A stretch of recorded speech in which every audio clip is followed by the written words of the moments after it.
Rising above the city of Aizu Wakamatsu in Fukushima, Tsuruga Castle stands as one of Japan's most enduring symbols of samurai loyalty and resilience.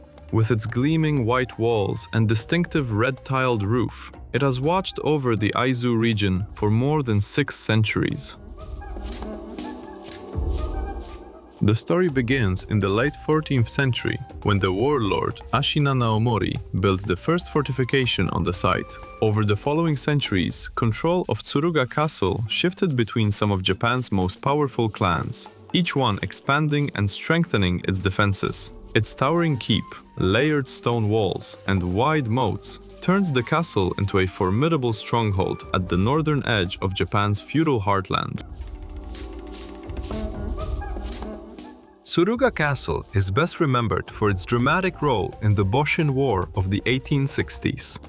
As the Tokugawa shogunate collapsed, the samurai of Aizu remained fiercely loyal. Imperial forces surrounded the castle and unleashed a relentless month-long bombardment. Despite dwindling supplies and widespread destruction, the defenders held their ground with unwavering discipline. The red roof became a beacon of courage, and the tragic story of the Byakutai, the young White Tiger Brigade, forever tied the castle to themes of duty and sacrifice.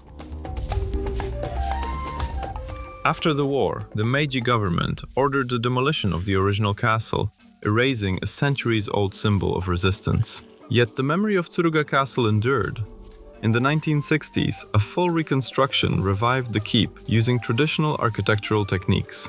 Today, its interior serves as a museum dedicated to Aizu samurai culture, showcasing armor, weapons, and the emotional history of the last major samurai stand. Surrounded by cherry blossoms in spring, fiery foliage in autumn, and deep snow in winter, Tsuruga Castle remains a timeless monument to Japan's warrior past. A place where beauty, memory, and loyalty come together above the city it once defended.